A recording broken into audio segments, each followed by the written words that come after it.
When the HOA dumped junk in Karoline's garden without warning, they thought she'd stay quiet. But they didn't know she was smarter than all of them, because what she did next turned an act of disrespect into the most beautiful kind of revenge. And it started with one handmade sign. It started with a knock, a sharp, official-sounding knock that echoed through Karoline Leavitt's little white house on the edge of Lakewood Shores. It was the kind of knock that didn't ask but demanded. When Karoline opened the door, she was met by a man in a stiff gray suit, holding a clipboard like a weapon. His name was Todd from the HOA, or as Karoline would later call him, Clipboard Todd. "Good morning, ma'am," he said, not smiling. "We're informing you that your backyard has been selected as a temporary staging site for equipment during the new community fountain installation." Karoline blinked. "Excuse me? My backyard?" Todd nodded, pointing to a packet of papers she'd never seen before. Per Article 14C of the HOA Expansion Ordinance, temporary staging zones can be designated as needed by the board for improvements deemed beneficial to the entire community. That sounded legal, but also very wrong. Before Karoline could object, he added, "You'll be compensated with a $25 community credit, redeemable at HOA events." That was the final insult. Her backyard, her sanctuary, the one place she'd spent 3 years and countless weekends cultivating into a small Eden, was being commandeered for $25 in HOA event coupons? "You can't just do this without my permission," Karoline protested. Todd smirked and flipped a page. "As a homeowner in Lakewood Shores, you agreed to these terms upon signing your property agreement." She could practically hear the silent read the fine print, ma'am, in his tone. By the weekend, it was done. Her garden, once full of wildflowers, a raised bed of tomatoes, a little reading bench beneath a maple tree, was gone. In its place were stacks of metal fencing, gravel bags, PVC pipes, and boxes of water pump components. They didn't even try to be careful. Wheelbarrows rolled across her herbs. Workers tossed heavy equipment over the flower beds. Her ivy-covered trellis lay cracked in the corner, shoved aside like trash. It wasn't just an inconvenience. It was a violation. Karoline sat on her back steps and stared at the chaos. She didn't cry. She didn't scream. But she did clench her jaw so tightly she gave herself a headache. This wasn't the first time the HOA had overstepped. But it was the first time they made it personal. You see, Karoline had moved to Lakewood Shores 5 years ago after retiring from her job as a civil engineer. She'd chosen the neighborhood for its peace, its greenery, and its promise of community-first values. For a while, it lived up to the brochure. She loved the walking trails, the quiet lake mornings, and the friendly small talk with neighbors. But things changed when Douglas Crane was elected HOA president. Under him, the board became less about community and more about control. New rules were added constantly: no wind chimes, no flags, no decorations not pre-approved by the design committee. Fines popped up without warning. And somehow, homes near Crane's side of the lake always seemed to pass inspection faster. Karoline stayed quiet, choosing to tend her garden and mind her business. But now, they were literally on her lawn. That evening, she walked barefoot across the crushed clover, picking up a broken stem of lavender. She turned it over in her hand, thinking, this wasn't about a fountain. It was about power. And they thought they could walk all over her, just because she didn't wear pearls or host HOA mixers. But what they didn't know was that Karoline had spent 2 decades designing and managing multi-million-dollar construction projects across 3 states. She knew how cities were planned, how neighborhoods flowed, how systems worked, and more importantly, how they failed. She looked around at the equipment, the boxes, the cones lined up on her once perfect lawn. Then she looked up at the stars, calm and clear. That night, Karoline made herself a cup of tea, sat by her kitchen window, and pulled out a notebook. Not for writing a complaint, for making a blueprint. If they wanted to use her property like a depot, she'd give the neighborhood a show they'd never forget. Because this wasn't just about a garden anymore. It was about making them remember. You don't mess with someone who understands the ground beneath your feet better than you do. Karoline knew that acting out publicly would only give the HOA more ammunition. They'd label her disruptive, emotional, non-compliant. She'd seen it happen to others. Quiet fines. Restriction letters. HOA meetings where they'd talk over people like they weren't even in the room. No, this had to be smart, quiet, and a little poetic. By Monday morning, she was already executing the first part of her plan. The staging equipment cluttering her garden was unmonitored most of the day. The workers came in the morning and left by mid-afternoon. That gave her time, plenty of it. She borrowed a friend's drone and began documenting everything. Where they parked materials, what was being stored, how close it came to violating her property line. Then she dug into the HOA's own bylaws. Most residents didn't bother reading past the first page, but Karoline? She printed out the entire 89-page document and highlighted every contradiction, every clause that could be turned back on the board. There it was in plain ink. HOA must maintain equitable treatment of all properties within the jurisdiction of shared use.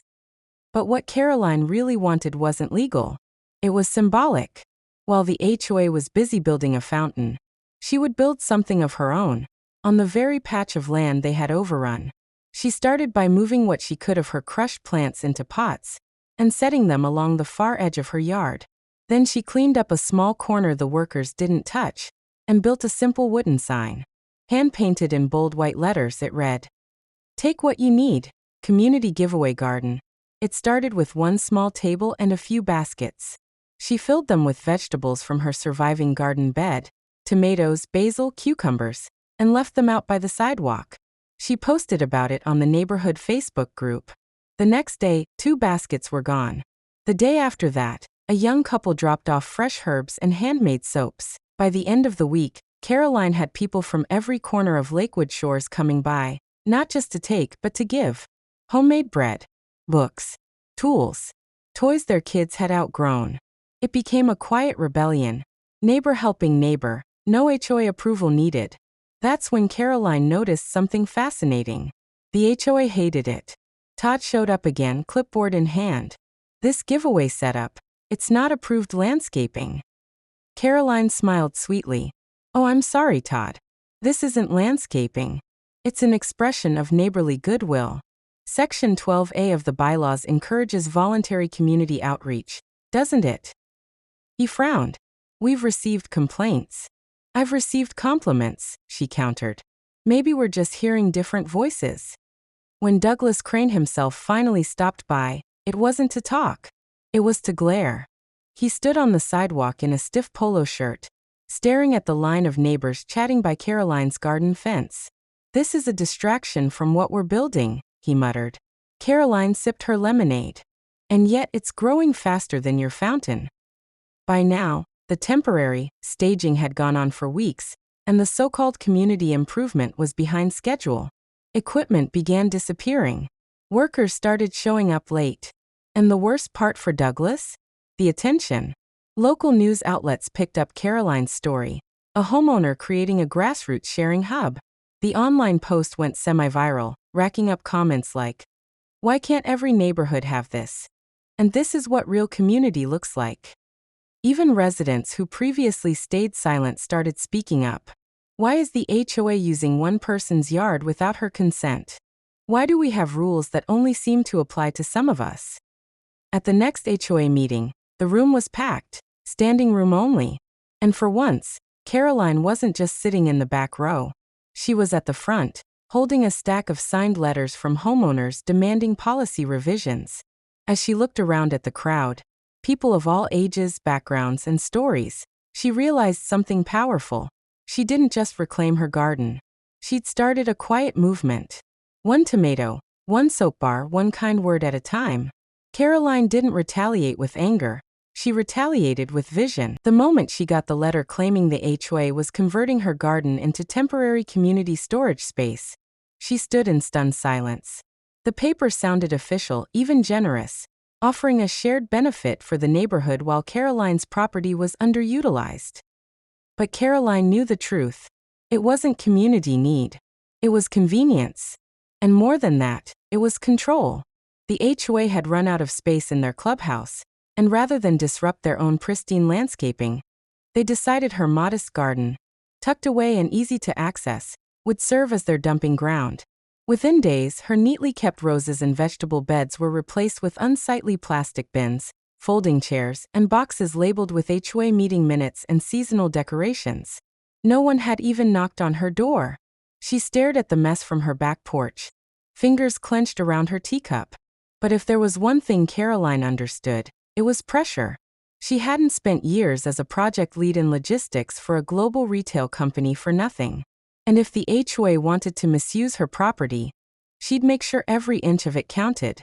She posted to her local Facebook community, "Herb Karoline's Garden Giveaway, this Saturday only." Herb everything was free. Garden tools, outdoor furniture, even unopened bags of mulch and seeds she had tucked away before the HOA's clutter arrived. But that wasn't all. She added a twist. The first 30 visitors get to take one item from the HOA's donation pile behind my house, no questions asked. By Friday, the buzz had started. "Is she serious?" one neighbor commented. Another replied, "I'm bringing my truck." That Saturday, Karoline woke up early dressed in jeans and gardening gloves, and set up a long table with labeled items. Community garden tools, free veggies, DIY kits, and most importantly, HOA special finds. People began trickling in, then flooding. Families came. Teens came.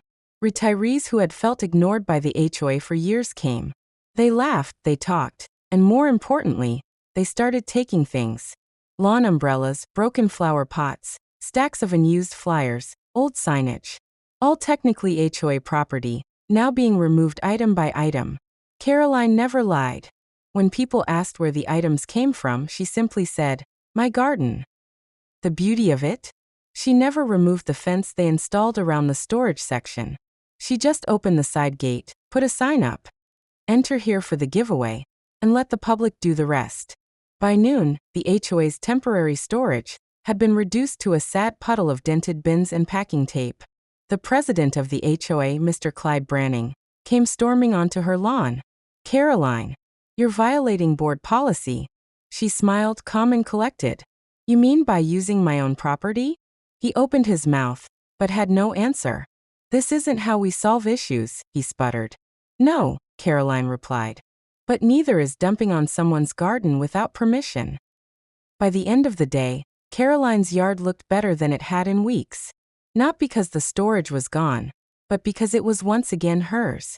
And more importantly, she had reconnected with her neighbors, many of whom had also suffered under the same micromanaging leadership. One woman approached her on the sidewalk. "They turned your garden into a dumping site, and you turned it into a movement." Karoline didn't need revenge. What she created was community. And the HOA? They had their warning. Next election, there would be new names on the ballot. And Karoline's would be at the top. But for now, she just sat in her reclaimed garden, sipping tea, the hum of laughter and conversation still lingering in the air. And that gate the HOA installed? It stayed open. Permanently. Karoline didn't wait for permission. With her backyard still cluttered by the HOA's storage containers, she decided to flip the entire situation upside down. Instead of filing another complaint or writing angry emails, she grabbed a brush, some bright paint, and made a hand-painted wooden sign.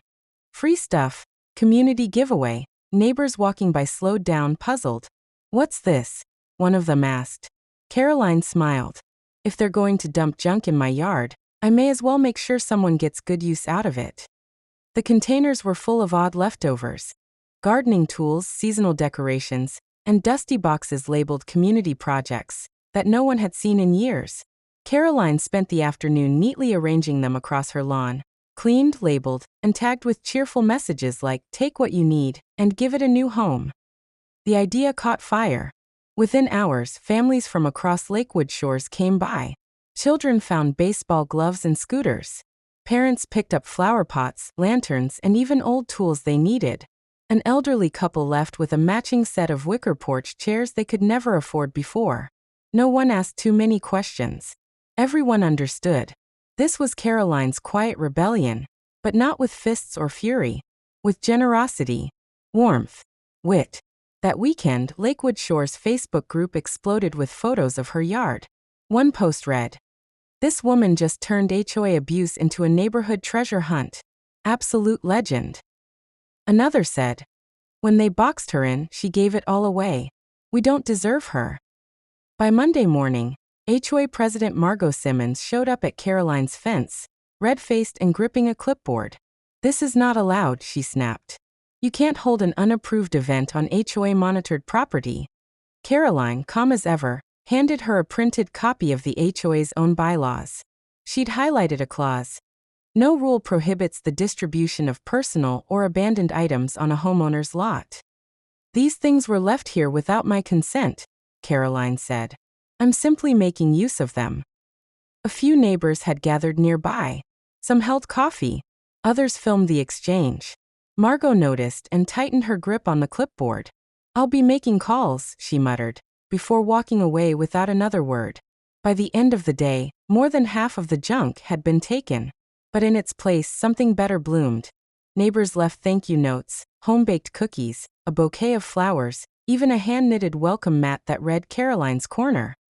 And then, unexpected momentum. A local TV news station picked up the story. Their headline? "HOA dumps on homeowner. She turns trash into treasure." Karoline gave a short interview in her backyard, standing beside a row of smiling neighbors. "I just believe if you can't remove the obstacle," she said, "you turn it into something beautiful." She never mentioned the president by name. She didn't have to. The neighborhood knew. And now the city did too. Requests began rolling in. Could Karoline help organize similar events in other HOA neighborhoods? Could she run workshops? Offer advice? Run for local council? She politely declined most of it. She hadn't done it for attention. She just wanted her garden back, and fairness restored. But she had done something bigger. The HOA, now under heavy community pressure, started making changes.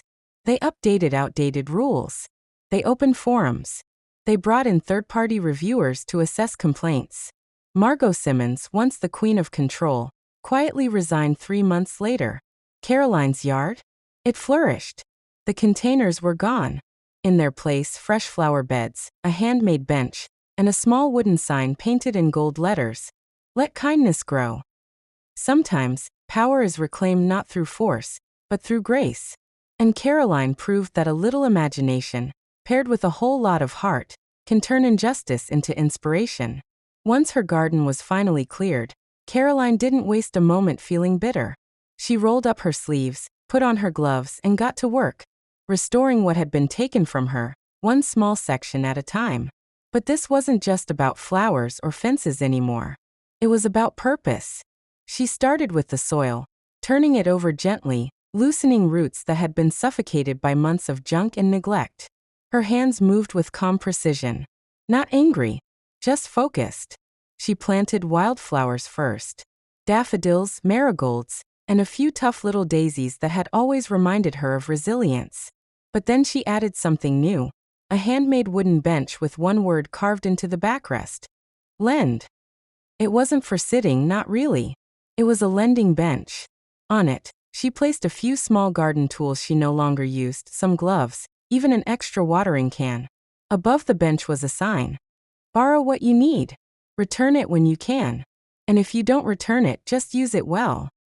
Next came the seed exchange box, a little wooden chest on a post, painted pale blue, right by the fence where the HOA used to store their junk. Karoline filled it with neatly labeled packets.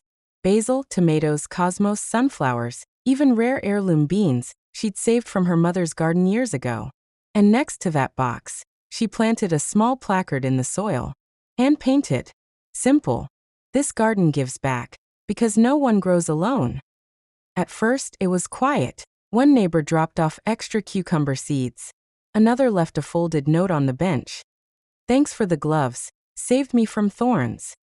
Someone else, anonymously, added a bag of compost with a smiley face sticker on it. Little by little, the garden transformed. Not just in appearance, but in energy. Neighbors began dropping by just to say hello. Retired couples shared tea on the edge of her patio. A single dad from 3 houses down borrowed a trowel to help his daughter plant her first rose bush. Teenagers stopped by after school to pick mint for homemade tea. The space once misused and ignored became a community anchor. Karoline never made speeches. She never told anyone what to do. She just made it easier for people to be kind. Meanwhile, The ripples of her quiet rebellion continued to spread.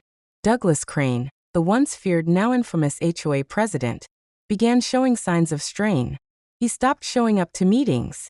Homeowners were beginning to question his leadership publicly. Whispers turned to petitions. Residents started speaking up about years of unfair decisions and ignored complaints. Then 3 weeks later, a short post appeared in the HOA bulletin. Effective immediately, Douglas Crane has stepped down from his position as HOA president. We thank him for his service. No explanation. No farewell party. Just gone. Rumor had it he couldn't handle the attention, or the fact that Karoline had outsmarted him without ever breaking a single rule. Karoline never gloated. When asked about his resignation, she simply shrugged and said, maybe he just needed more time to garden. Because Karoline's power was never in loud rebellion, it was in subtle, strategic brilliance. She didn't yell. She didn't threaten. She didn't even raise her voice. She read the rules, understood the system, and then she used that same system to create something better. Not just for herself, but for everyone. By the end of the season, the once overlooked backyard had become a community favorite. A place where strangers talked, where neighbors helped neighbors, where something as small as a seed packet could spark a friendship. And through it all, Karoline stayed the same. Calm, strong, focused on growth, in every sense of the word. Her garden became more than flowers and vegetables. It became a symbol, a living, breathing reminder that sometimes, the best revenge isn't revenge at all. It's transformation. Because when they tried to take something from her, she didn't fight fire with fire. She planted roots. She grew something better. And she gave it away. Because Karoline Leavitt understood something powerful.